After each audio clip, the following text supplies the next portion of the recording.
nosso lado. As coisas do amor. Ao criar nosso mundo, Deus decidiu fazer a sua melhor. Já por detalhes, ele providenciava a sua maior percepção da sua presença e sua perfeição. Ele poderia ter feito um mundo preto e branco, sem graça, sem alegria, mas sua infinita sabedoria, Deus criou as cores, cada uma e única, com significado e sentimento. Se pintarmos o ambiente de vermelho, nós sentimos a presença da paz, que há num ambiente muito azul. Porém, ao vermos alguém que roubamos nossas roupas pretas, sabemos que algo triste aconteceu. Mas ao vermos alguém de branco, sabemos que ela almeja a paz. ao ver um bebê vestido de rosa. Quer dizer, uma palavra que você sabe está dando que é uma menina. No arco-íris vemos a aquarela do Senhor, com uma grande variedade e cada cor com a sua tonalidade. Cada uma apresentando significado diferente. Cada uma trazendo contigo um poema de amor de Deus. Um Deus que nos criou limites sem dimensão para o amor. O arco-íris também traz contigo a lembrança da promessa de um Deus de amor. Por isso, hoje convidamos você a observar as cores, o amor de Deus pela humanidade e o maior de todas as promessas, as cores do amor.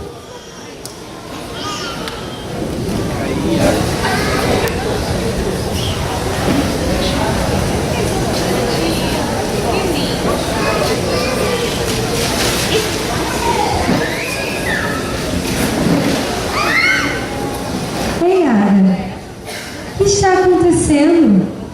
Estou percebendo, estou olhando você há um tempo. É hora de alegria. Estamos no Retiro Espiritual 2015. Estou entendendo porque você está tão aborrecida. Realmente eu não estou muito bem. Eu sei que Deus criou as cores para tornar a minha vida mais feliz. Afinal de contas, eu sou uma pintora. Mas, estou tentando fazer um quadro que represente a maior das promessas de Deus. Mas eu não sei quando eu voltar. Não sei que cores eu uso para representar aquela maior promessa. Tinha que ser algo, sabe? Que tocasse o coração das pessoas. Que as pessoas chorassem quando vissem, que ficassem emocionadas. Já rabisquei pra lá, já rabisquei pra cá e não sai nada na minha mente. Bom, eu acho que eu posso te ajudar. Se pensar nas cores, quais serão as cores que a gente pode começar? Já sei, Ada, já sei o que pode nos ajudar. A Bíblia. A Bíblia? Não há maior livro de inspiração que nem a Bíblia. Já sei. Vamos começar com a cor verde. Verde.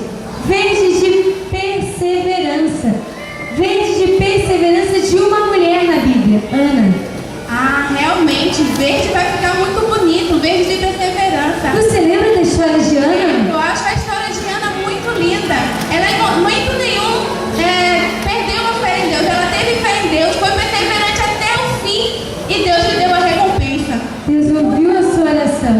Deus ouviu a oração de Ana. Acredito que uma das características de pessoas que herdarão a Nova Jerusalém são pessoas perseverantes. Pinte de verde. Verde, verde perseverante. Realmente não pode faltar verde no meu quadro, como eu não pensei nisso antes. Olha, tá ficando bonito. Mas, Ada, sabe o que eu tô pensando? Verde que representa Ana. Mas tem uma história na Bíblia que me motiva muito. A história de Jó. Jó, um homem temente a Deus, que no momento mais difícil de sua vida, ele exclamou o seguinte: eu sei que o meu Redentor vive e por fim se levantará sobre a terra. Vermelho, Ada. Vermelho é a cor da aprovação. Pinte de vermelho não pode faltar. Claro, como é que eu não pensei nisso antes? Vermelho da aprovação, gente. A história de Jó é uma história maravilhosa. Como é que uma pessoa que perdeu tudo, que ficou no estado que Jó ficou, mas ele nunca deixou de ser fiel a Deus. Ele sempre acreditou em Deus. Vamos lá. Isso, vermelho. Muito bem. Ada, Verde da perseverança. Lindo. verde da perseverança de Ana. Vermelho da aprovação. Mas eu acho que nós não podemos nos esquecer também de uma história. Essa história que sempre quando nos é contada, pulsa o nosso coração. Porque um pequenininho, um anãozinho, bem baixinho, ele derrotou o grande Golias, Davi. Davi era um homem de coragem, Ada. Muitas vezes nos faltam coragem sobre as situações da vida. E o azul de Davi representa isso. Davi é um homem que não teve medo, não foi perfeito, mas pela sua coragem foi o homem segundo o coração de Deus. Que lindo, né? Eu acho que eu ficaria muito feliz que falasse assim que Ada foi uma pessoa segundo o coração de Deus. Olha que coisa linda.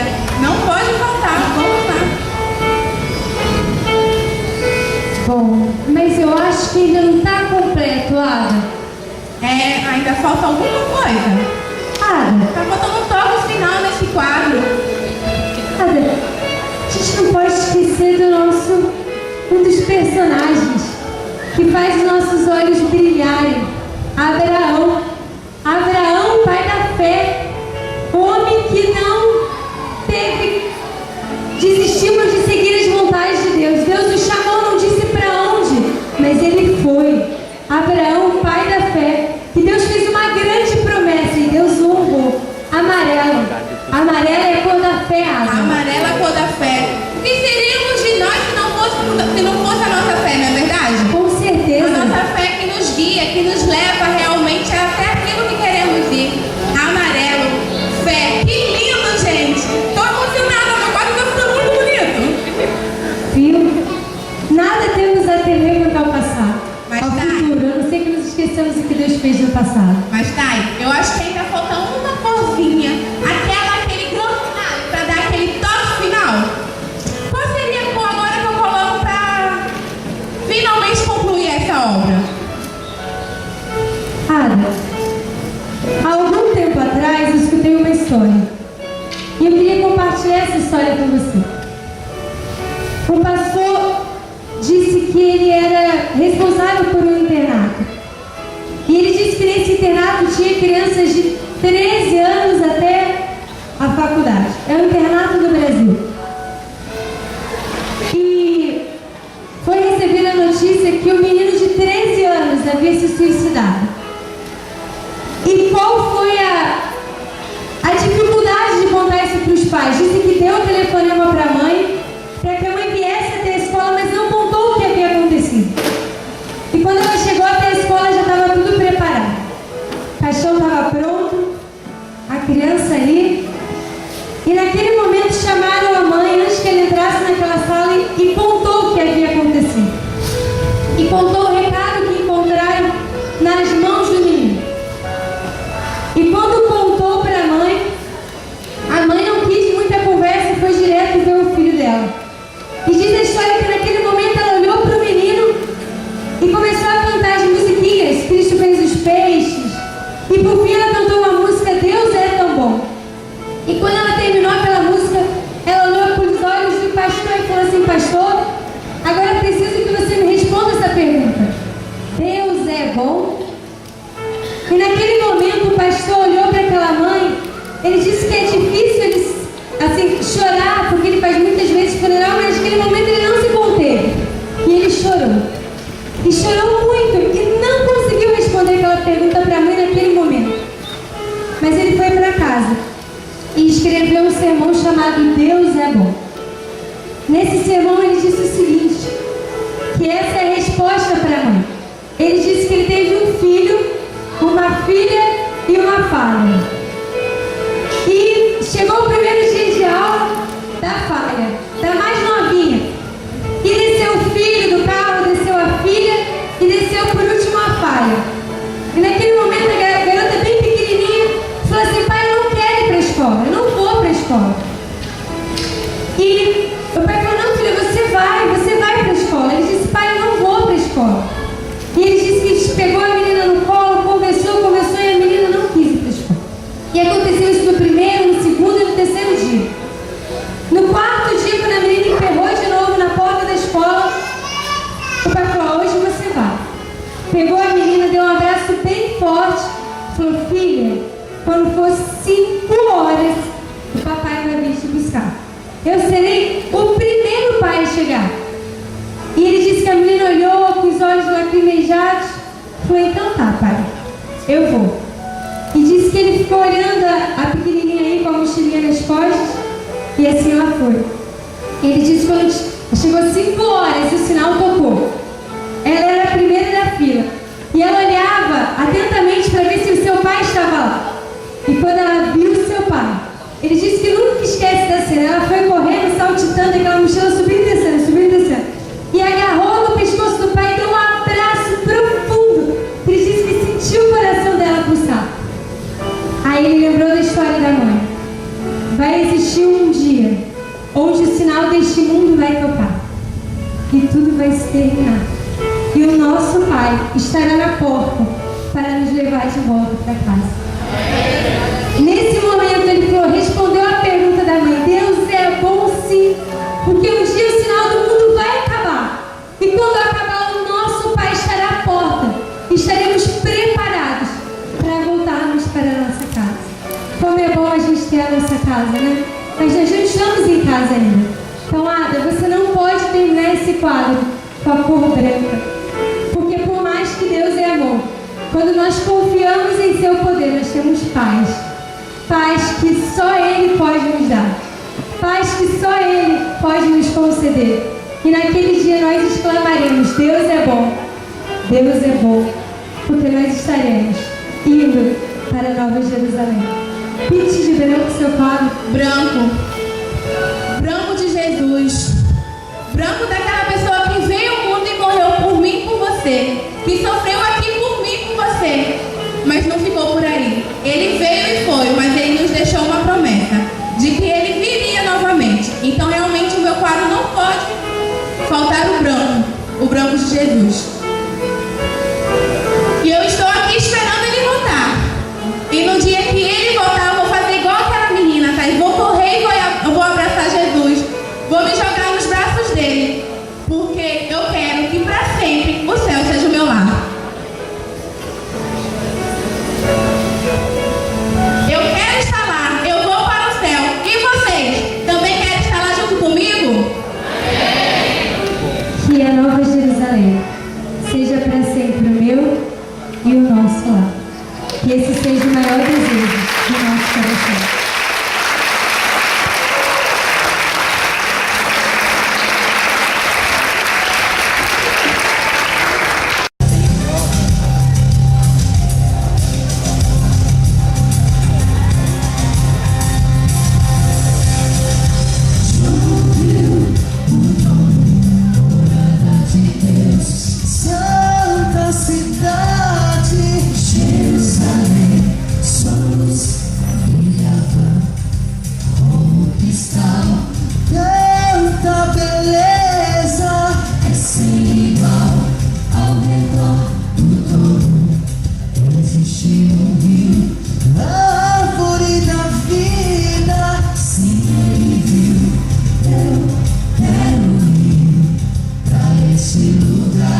Pai, temos no coração o desejo de partilhar desse momento quando entraremos em Jerusalém. Os nossos anseios, porque este lugar será para sempre o nosso lar. Obrigado por este acampamento, por este encontro. E agora, mais uma vez, através da Tua palavra, fala o nosso coração. Nós oramos em nome do Senhor. Amém. Boa tarde a você. Muito obrigado aí ao pessoal que participou aqui da abertura, ao Faces pela música, e a você que está aqui para a gente juntos estudar a Bíblia nesse culto que celebra o começo de uma nova semana. E eu queria que você olhasse para a pessoa que está aí do seu lado agora, segurasse na mão dela, assim, olhando nos olhos, e você dissesse assim: nós já estamos um sábado mais perto de ver Jesus voltar. Pode falar aí.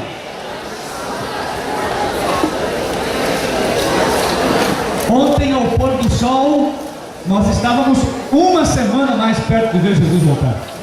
E agora estamos já um sábado mais perto de ver Jesus voltar. Porque essa é a nossa esperança. Porque a gente está contando os dias. Eu falava com um grupo de jovens aqui depois que fizemos um seminário.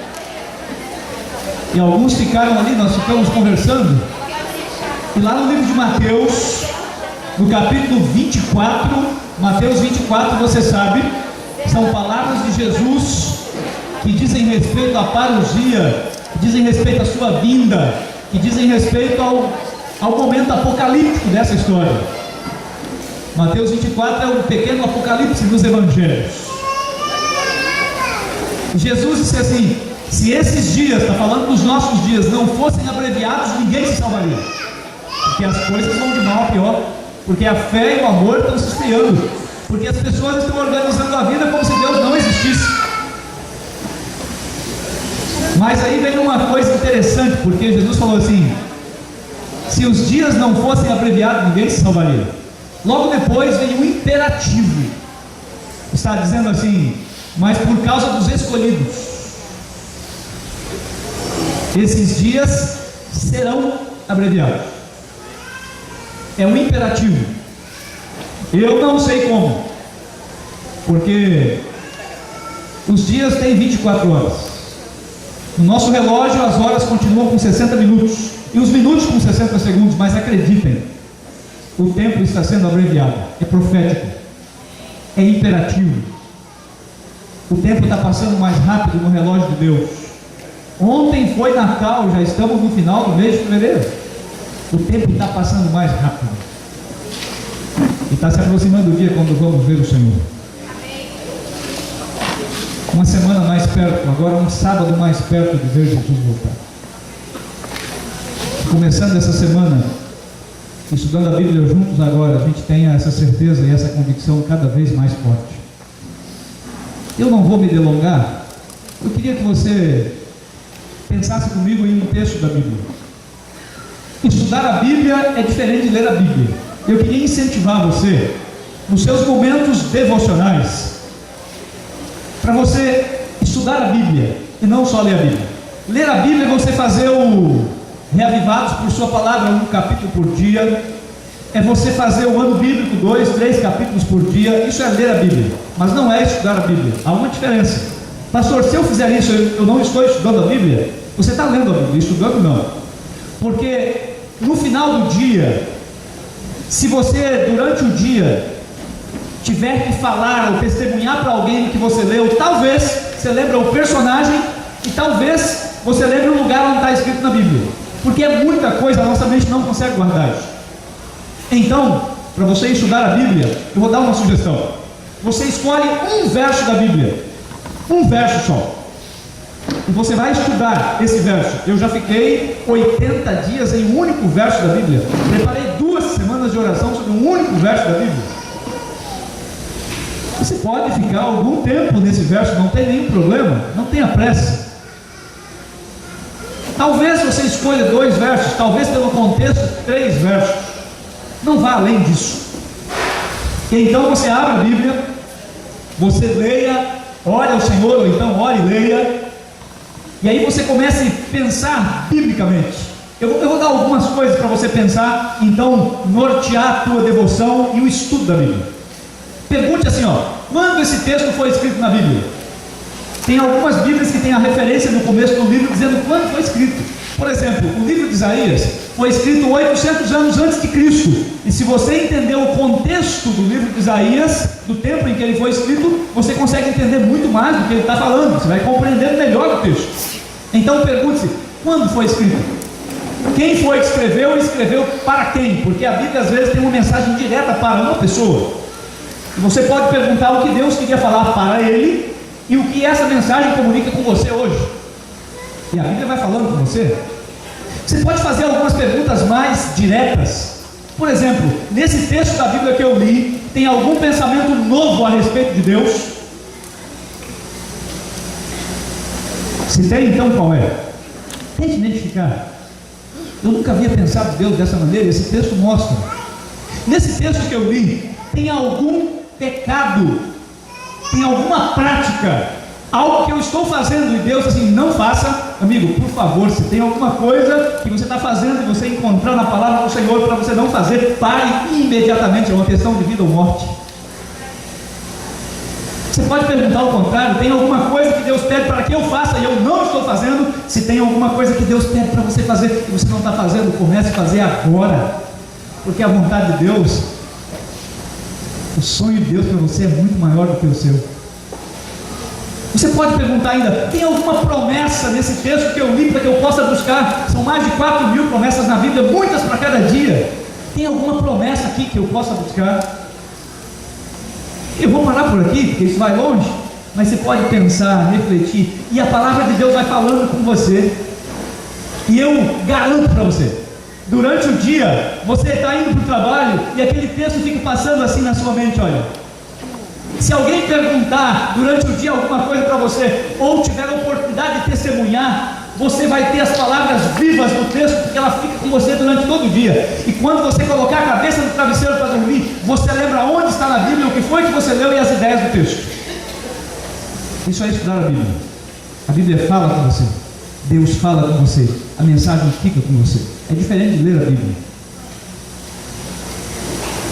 Nesse estudo da Bíblia, eu me deparei com eu me deparei com um texto, e esse texto a gente faz no ano bíblico, você passa por ele, e às vezes com uma leitura superficial, você sai meio que sem saber o que ele falou para você. Então, eu quero estudar esse texto com você. Livro de Isaías, capítulo 45. Deus foi bondoso comigo porque o microfone ficou funcionando. Isaías 45, o verso é o verso 2 e o verso 3. Isaías 45, abra sua Bíblia aí.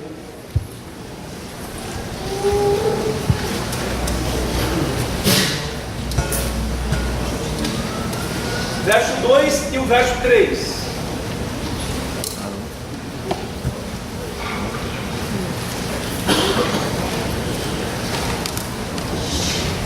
Na minha versão, eu leio assim: eu irei adiante de ti, endireitarei os caminhos tortuosos, quebrarei as portas de bronze, despedaçarei as trancas de ferro, dar-te-ei riquezas escondidas, tesouros encobertos, para que você saiba que eu sou o Senhor, o Deus de Israel, que chama você pelo teu nome. Só esses 2 versos, 5 ideias que eu queria que você entrasse essa semana, mas que você talvez anotasse, porque no seu dia a dia você pode lançar mão dessas ideias, porque elas são muito fortes, enquanto a gente está aqui com os nossos pés na estrada desse mundo e em direção à Nova Jerusalém, enquanto a gente está nessa caminhada, na jornada, na peregrinação, porque aqui não é a nossa casa. Essas ideias vão ajudar você, tem me ajudado na minha caminhada. E se você olhar um pouquinho o que diz o verso 1, as primeiras 4 palavras, se você tem a Bíblia, Isaías tira dos seus ombros a responsabilidade. Ele tira a responsabilidade dos meus ombros como pastor nesta tarde. Não sou eu que estou falando para você, porque as primeiras 4 palavras do verso 1 do capítulo 45 de Isaías diz assim: assim diz quem? O Senhor. Não é o pastor Cícero que está falando, não é Isaías que está falando, a mensagem não é minha, não é de Isaías, é do Senhor para você. Amém. E sabe o que o Senhor diz para você, meu irmão? Ele diz assim, primeira ideia: eu irei adiante de ti. Essa ideia aparece na Bíblia de maneira direta 27 vezes, de maneira direta, e de maneira indireta mais pelo menos 16 vezes. Eu irei na tua frente, eu vou na tua frente, eu enviarei o meu anjo na tua frente. A presença de Deus de maneira direta e indireta na Bíblia. E essa é uma certeza que eu e você podemos ter, e é uma das seguranças mais gostosas da vida cristã, porque aquele que tem Deus nunca está sozinho. Melhor ainda, você vai sair lá do Rio de Janeiro para estar nesse acampamento conosco. A presença de Deus antecede você. Amém. Porque a promessa é que Deus vai aonde? Adiante. Na sua frente, vai adiante. Antecede você. Você nunca vai sair do trabalho para ir em direção à sua casa e passar pelo trânsito sem que Deus vá com você. Você nunca vai sair de casa para ir ao trabalho sem que Deus vá com você. A presença de Deus. Essa é a primeira ideia desse texto. Um Deus que está comigo. E nas palavras do Senhor Jesus, Ele vai permanecer comigo até quando? Até a consumação do século. Todo dia eu posso levantar pela manhã e lançar mão da presença de um Deus que prometeu. Ele prometeu, você pode cobrar. Ele vai na tua frente. Amém. Isso é gostoso demais.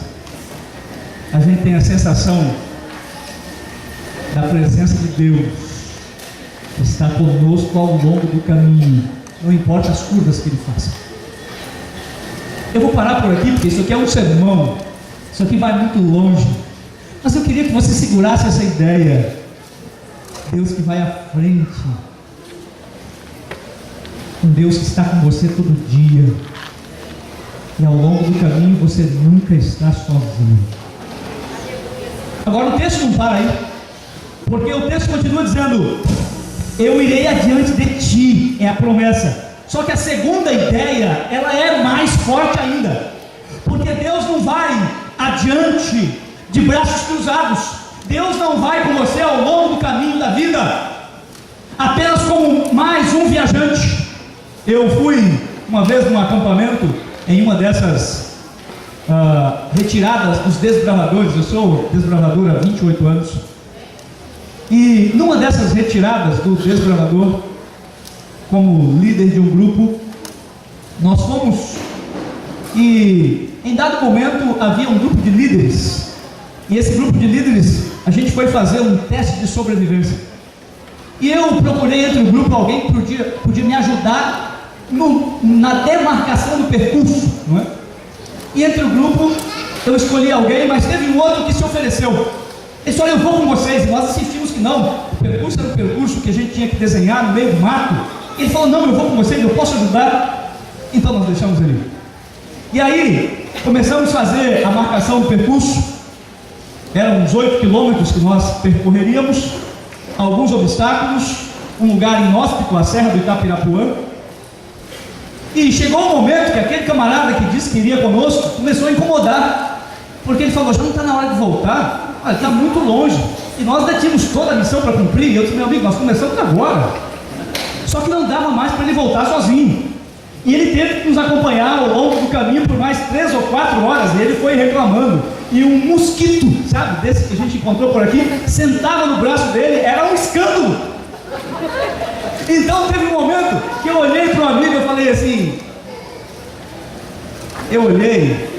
na verdade eu nem falei, ele entendeu, né? Era melhor que não tivesse vindo. Porque tem gente que vai com você ao longo do caminho, em algum momento você para e olha e diz assim: poxa, não está ajudando e ainda está atrapalhando. E sabe o que aconteceu? O longo do caminho fica mais complicado, mais difícil conversa. Essa não é a realidade realidade do texto, não é a realidade de Deus. Porque o texto diz assim, ele vai na tua frente. Mas olha o que vem depois. O texto diz assim, ele vai na tua frente para abrir portas, para derrubar obstáculos,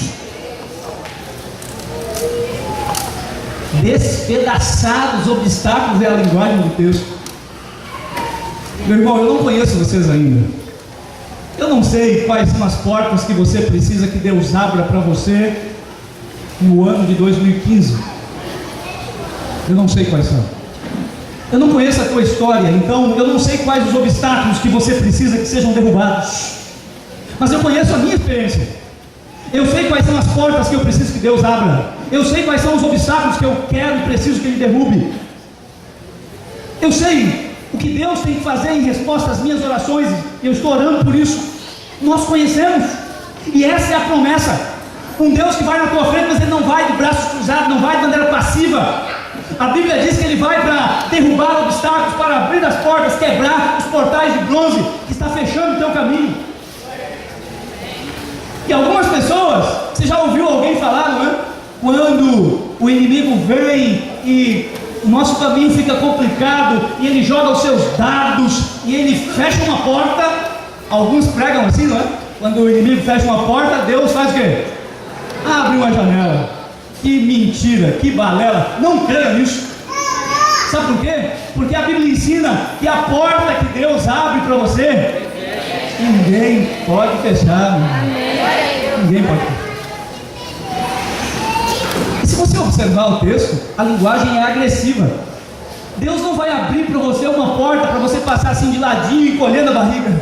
Não é disso que o texto está falando. Está falando que Ele vai despedaçar os obstáculos, Ele vai construir um caminho, Ele vai derrubar os portais. Dá para passar você, sua família, seus amigos e todos aqueles que quiserem chegar no céu, meu irmão. Amém. Isso é grande. Sabe qual é a segunda ideia que eu quero que você guarde? Deus está com você para fazer toda a diferença. Amém. Ele vai com você para fazer a diferença. Toda a diferença.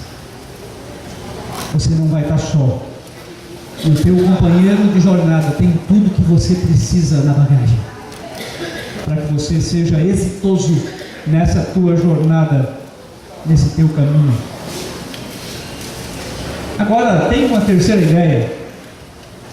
No verso 2, na primeira parte, diz assim: dar-te-ei riquezas encobertas, tesouros escondidos, riquezas encobertas.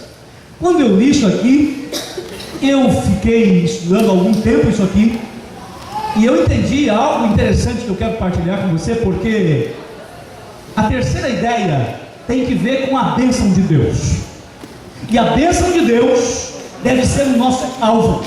Eu, enquanto crente, sou um abençoado pelo Senhor.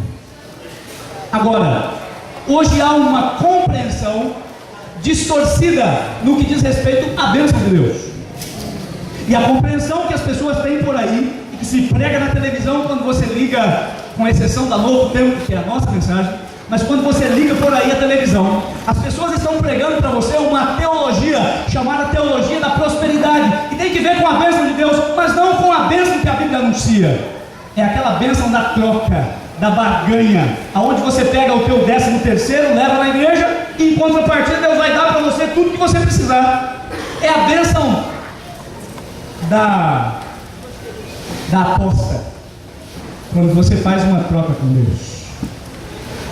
Não é isso que a Bíblia apresenta quando ela fala de bênção. Esse texto, quando fala da bênção do Senhor, está falando que Ele vai lhe dar riquezas e tesouros. Isso é bênção. E a gente, enquanto crente, pode ser abençoado pelo Senhor, porque o problema não é ter. Um problema é o ter de ter. Um problema não é o que eu tenho, é quem eu tenho. Isso faz toda a diferença. Quem é Senhor daquilo que você tem? Isso faz toda a diferença. Então, a bênção do Senhor aqui nesse texto, de maneira especial, ela tem, para você poder entender, você tem que entender a chave, porque a Bíblia é um pouco aqui, um pouco ali, não é? Então, quando você vê na Bíblia a repetição voluntária, em especial na língua hebraica, é uma super ênfase que está sendo dada. No grego também é assim. Por exemplo, quando Jesus olha para você no Novo Testamento, ele fala assim: em verdade vos digo. A repetição voluntária de uma palavra está dizendo assim no grego para você: olha para mim, vou falar algo muito importante agora. Entenderam? É isso que o grego diz, em verdade. Então está repetindo voluntariamente para dar uma ênfase no que vem depois. Entenderam? No hebraico também é assim.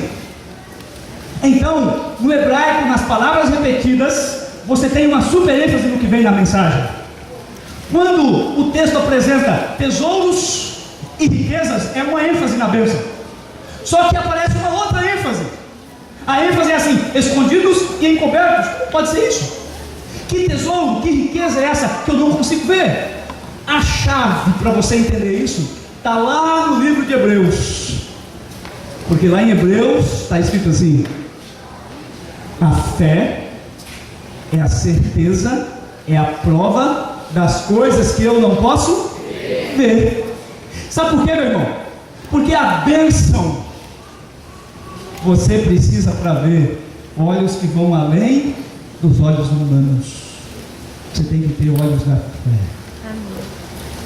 É só através dos olhos da fé que você consegue ver a bênção que Deus tem para você.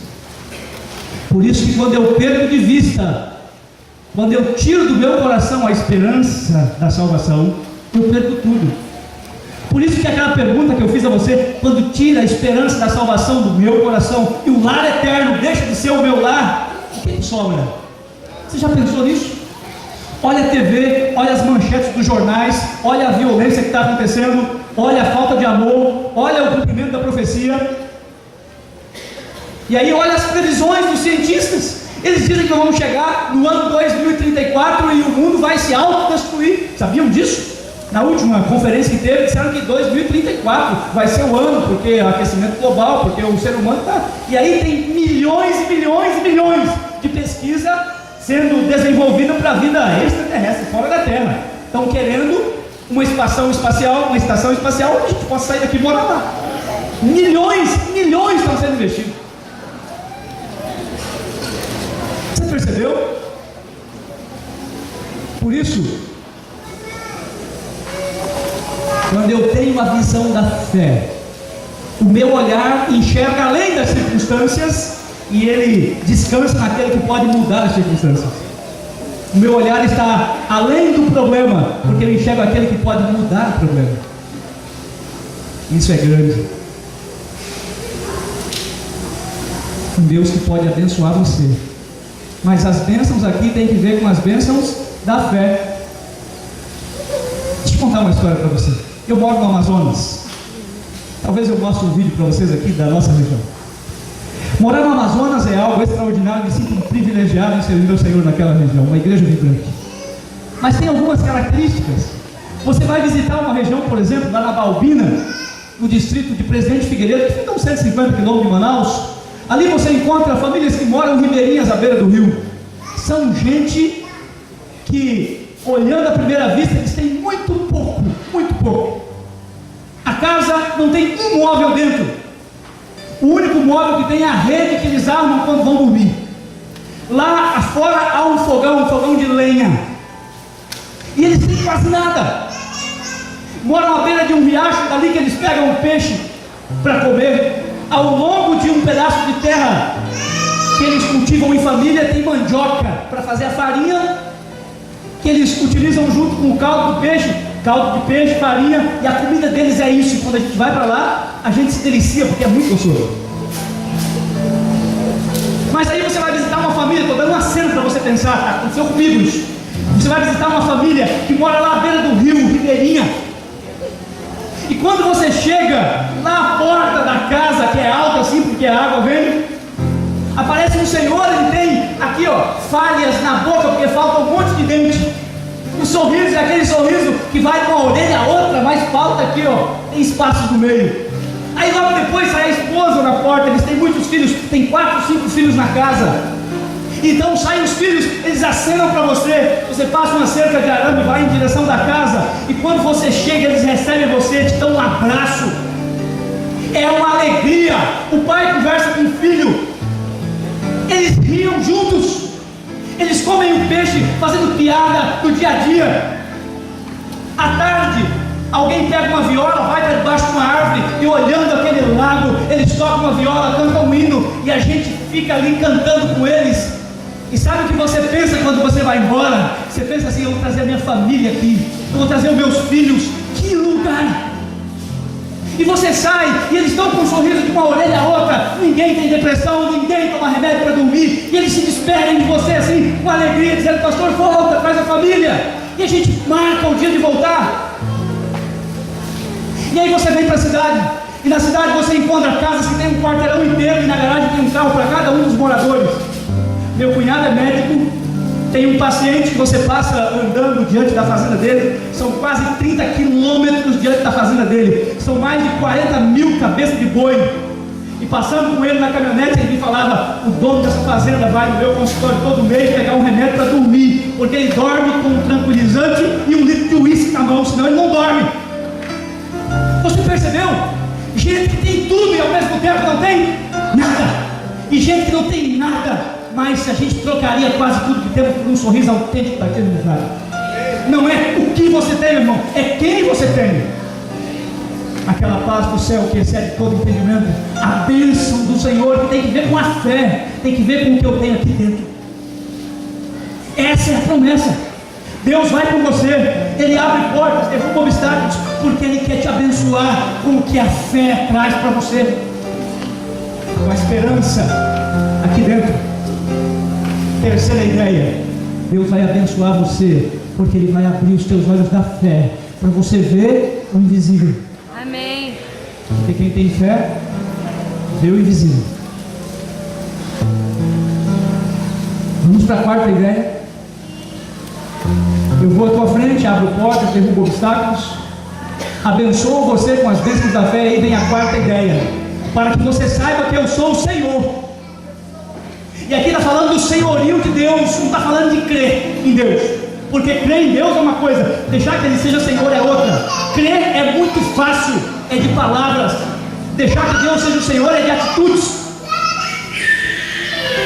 Você sai por aí, faça um teste, pega uma prancheta no sábado da tarde e saia casa por casa na sua vizinhança perguntando: você crê em Deus? E as pessoas creem.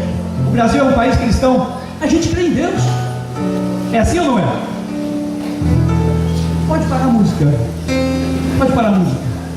Eu queria que você pensasse assim, ó. Eu queria que você ouvisse a minha voz. O Rubinho vai parar de tocar, para você ver o seguinte: crer não basta. Pastor, mas a Bíblia fala que aquele que crê vai ser salvo. E por que o senhor está dizendo que crer só não basta? Não é uma heresia isso? Não é. É porque na Bíblia crer é um verbo, e verbo demanda o quê? Ação. Não tem que ver só com palavras. Quando eu digo creio, eu tenho que ter ação que corresponde àquilo que eu estou dizendo. Crer é verbo e demanda ação. Então você vai na casa das pessoas e você bate, eles falam que crê, mas não tem compromisso com Deus. Isso não salva. Tem gente que tem a Bíblia em casa, 4 ou 5, e vai se perder. Sabe por quê? Porque não tem compromisso com Deus da Bíblia. Agora, eu morei na Bahia. Na Bahia você tem um misto de crenças. Estou falando de algo que eu vivi.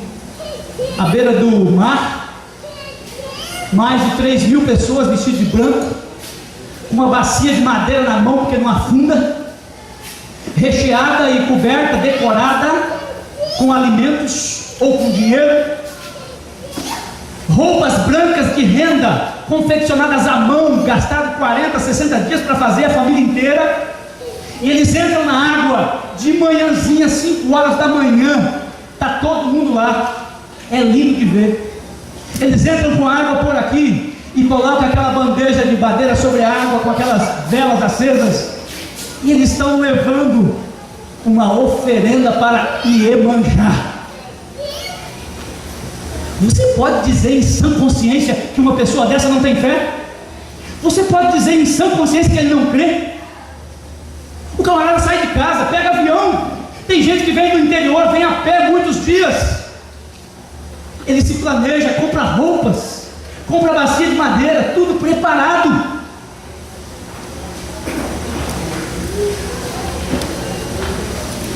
Você vai na época do Senhor do Bonfim, você tem as escadarias da igreja do Bonfim, e você encontra pessoas com joelhos dilacerados, amarrados com faixas, e quando eles estão lavando a escadaria do Bonfim, tem gente que veio caminhando, pagando promessa e veio de tão longe, e quando chega na rodovia, na estrada, na avenida que liga até a igreja, eles vão de joelhos e arrancam tudo o couro dos joelhos, e quando eles estão lavando as escadarias do Bonfim, é como se fosse sangue sendo jogado, porque é muito sangue ali, pessoas que estão machucadas.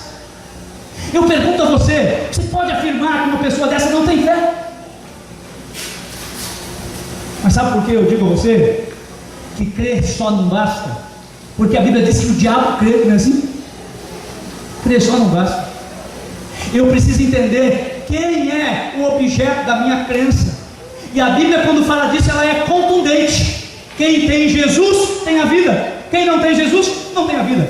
Quem tem Jesus não sofrerá condenação. Quem não tem Jesus já está condenado. E Jesus falou assim: se a tua fé for pequena, tímida, mesmo que seja uma fé como um fósforo, uma luz que brilha muito pouco, mas se a tua fé estiver no lugar certo, meu irmão, não é o tamanho dela que conta, é a base. Aonde está a tua fé? Está em Jesus? Não importa se ela é pequena, essa fé vai conduzir você em segurança. Amém. Porque é um instrumento da fé que conta, é quem eu tenho, não é o que eu tenho. Entenderam? Então, aqui está falando do senhorio de Deus, e permitir que Deus seja Senhor é deixar Ele assumir o controle da vida. Ele manda você ir, você vai. Ele fala para você não ir, você não vai. Ele é o primeiro, entendeu? Nos seus planos e projetos Ele participa. Na sua vida Ele participa. E aqui eu estou falando para algumas meninas, estou falando para alguns meninos. Me permitam abrir um parênteses, Rodrigo, porque é pertinente fazê-lo. No teu projeto de vida a dois, Deus tem que participar. E sabe qual é a melhor coisa a você fazer?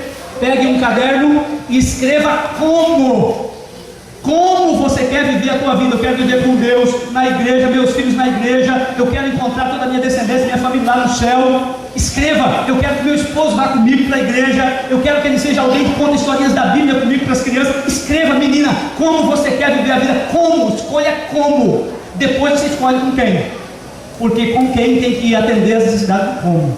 Porque se você escolher com quem primeiro, você vai ter dificuldade para depois ver quem é aquela lista de coisas, de prioridades que tem que ver com a fé. Você percebeu? Porque aí você vai colocar Deus em primeiro lugar. Aí tem que ver com um jugo desigual, tem que ver com tudo que a Bíblia fala.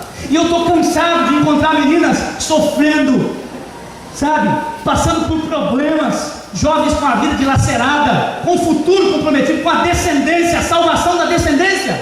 E eu pergunto assim: mas você está na igreja há quanto tempo? Pastor, eu nasci na igreja, sabia de tudo, ignorou a vontade do Senhor, não permitiu que Deus fosse Senhor da vida. Nas decisões mais cruciais, não permite que Deus seja Senhor. Estão levando a vida no peito, enquanto deveria levar no joelho. Sabe qual é essa ideia aqui? Senhorio de Deus. Eu vou à tua frente, eu abro portas, derrubo obstáculos, eu abençoo você com uma visão de fé, para que você, entendendo isso, permita que eu seja Senhor da tua vida. E eu vou para a última ideia, nós vamos concluir. Porque o texto diz assim: eu vou à tua frente, eu abro portas, derrubo obstáculos, eu abençoo você com as bênçãos da fé. O olho comum não consegue ver, para que você permita que eu seja Senhor. Agora, sabe como termina? O Deus de Israel, que chama você pelo nome. Você não entende isso? Eu não entendia. Eu era líder da igreja por muito tempo. Quando eu cheguei no seminário fazendo teologia, não entendia essa expressão hebraica. O Deus que chama você pelo nome e ponto, e começa outra coisa. O que é essa ideia, chamar pelo nome? Até que um dia, estudando esse assunto, sentei numa aula de hebraico, depois que todo mundo foi embora, diante do professor, e falei: só saio daqui para ele me explicar isso. Professor Siqueira, que hoje está na divisão, lá no NASP, eu fiz faculdade no NASP. E o professor Siqueira olhou então, depois de fazer a chamada ali, olhou então, fechou ali o computador, falou: você quer falar comigo? Eu falei: eu quero. Eu disse: professor, preciso que o senhor me explique uma coisa. O que a Bíblia no hebraico diz quando fala assim: eu sou o Deus que chama você pelo nome, e muda de assunto e vai embora, e encerra aqui? O que é isso, chamar pelo nome? Que expressão é essa? E sabe o que ele respondeu? Chamar pelo nome, isso aí é maravilhoso no hebraico. Essa é uma expressão idiomática da língua hebraica. E sabe o que ela significa, Cícero me disse? Significa intimidade. E eu disse, E ele começou a explicar o que é isso. Um Deus que vai à frente, que abre portas, derruba obstáculos. Um Deus que abençoa você com as bênçãos da fé, meu irmão. Um Deus que quer ser Senhor da sua vida. E quando você entende isso, aí ele disse, é porque você entendeu quem é Deus. Um Deus que chama você pelo nome. E chamar pelo nome no hebraico tem que ver com intimidade. É um Deus que conhece você. Ele sabe quem você é. Ele sabe onde você mora. Ele sabe o número da sua casa. Ele sabe o número do seu CPF. Ele sabe quem são seus pais. E a Bíblia vai muito além quando fala disso. Diz que Deus conhece o seu coração. Ele sabe os seus planos, sabe os seus projetos, sabe o que você pensa e vai mais além. Sabe os cabelos da sua cabeça. E nenhum cai sem que Deus permita que caia. Você teria dificuldade para permitir que um Deus assim seja Senhor da sua vida? Você percebeu a dimensão disso? Então, caminhando na jornada para o céu, indo em direção à eternidade, não perca de vista que o senhorio de Deus ocupando o trono do coração, faz com que você tenha intimidade. Você sabe quem é Deus. E sabendo quem é Deus e sabendo quem é você sabe a dependência, a inteira dependência. Eu vou terminar com a seguinte ideia, olha só. Você está olhando para uma montanha. Aqui no Rio é muito fácil falar isso. Você olha para uma montanha, uns 15 quilômetros da montanha, a montanha é alta. Mas você olha assim, ela está na altura da sua cabeça. Aí você vai se aproximando da montanha. E quanto mais você se aproxima da montanha, mais você fica pequeno e a montanha fica exuberante. E quando você se aproximar assim, desse paredão de pedra de uma montanha, você vai ter que fazer assim para olhar para cima. E é isso que acontece conosco quando nos aproximamos de Deus e permitimos Ele fazer o senhorio em nossa vida. Quanto mais perto de Deus, eu não vou me sentir mais santo. Quanto mais perto de Deus, eu não vou me sentir autossuficiente. Quanto mais perto de Deus, sabe como eu me sinto? Miserável, pecador, dependente, porque Deus é grande e eu sou o quê? Eu sou pequeno. E aí, eu não vou ter dificuldade para conhecê-lo, para criar uma dependência, para viver a minha vida segurando na mão de Deus. Tem até uma música, né? Segura na mão de Deus e vai, porque nem o diabo vai conseguir segurar você. Amém. Glória a Deus.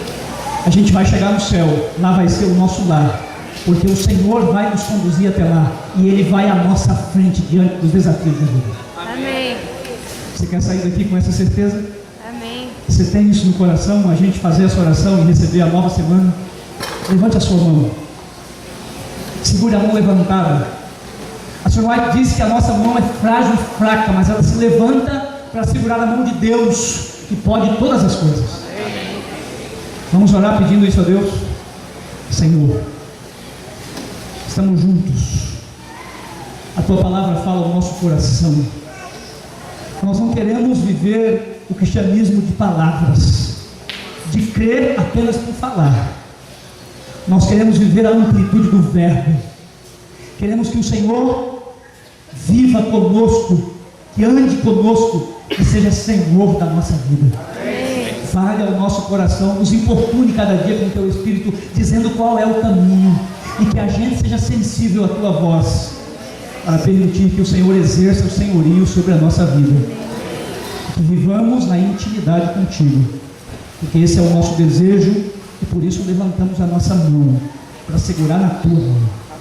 E fazemos isso pedindo que essa semana seja abençoada em nome de Jesus. Amém. Desejo uma feliz semana para quem está aí do seu lado. E diga assim: Deus vai à tua frente, meu irmão.